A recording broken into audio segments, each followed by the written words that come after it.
today's video. Tayo po ay magluluto ng bulalos. So, andito yung ating beef shrimp at cabbage. Meron akong isang pirasong patatas, mais, ayan. So, ayan, mag-iinit tayo ng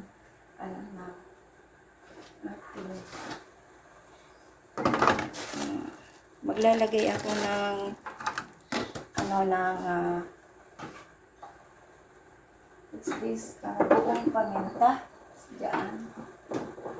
Hinanap ko pa ang aking buong paminta.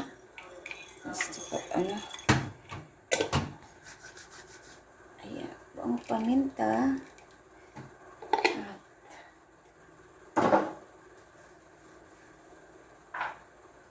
Ilagay natin tong ating mag-isa lang naman ako. Malaki po yan. Tsaka, lagyan ko po siya ng asin. So, ilaga po natin siya ng 35 minutes sa microwave. Ay, sa microwave. Yan sa pressure cooker. Ayan, ayan. So, ayan ang ating ilalagay sa ating bulalo. A few moments later. So, ayan na. Naluto na natin ang ating beef shank. Check natin. Ayan, ayan. Ayan. So, luto na. So, ayan. Ilagay ko na po ang ating sibuyas.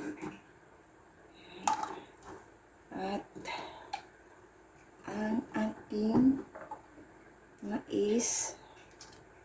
Nubos ko na yung dalawang mais para at lagay ko na rin po yung tatas at maglalagay po ako ng Knorr cubes. Ayan, lagay ko na po itong beef Knorr cubes, ilagay ko na po. At takpan po natin. Ayan. Meanwhile. Ayan, check po natin.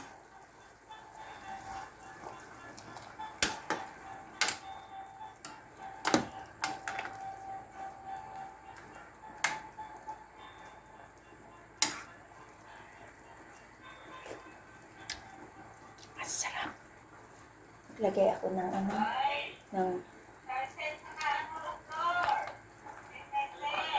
ayan.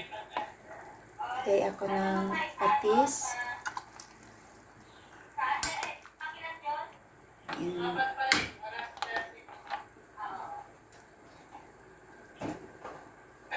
Lagay ko yung aking lagay ko na. At marami ako dito repolyo.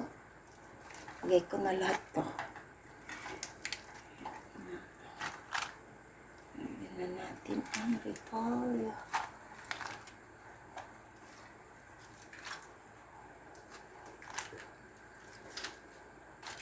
Tapos ko na siya kaysa mabulok.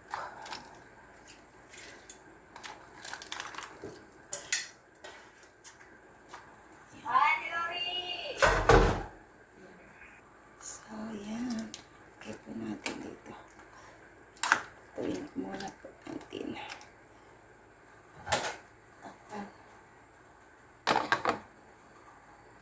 So, yan. Tapos na. Hawain na po natin at ilagay sa ating serving bowl. Ayan. Salamat po sa inyong lahat dyan. Ayan na ang ating nilagang baka. Ayan. Higop tayo ng sabaw. So, ayan. Salamat po sa inyong lahat at magandang gabi. This is Laurie's Kitchen. Ay muling magpapasalamat sa inyo sa inyong pag-support sa aking primer for tonight at sa mga nagwa-watch ng aking mga video. Salamat sa suporta ng aking channel. At sana po huwag kayong magsawa sa panonood at pag-support ng aking channel.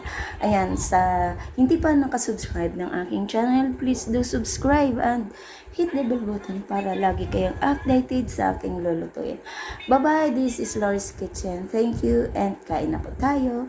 Bye!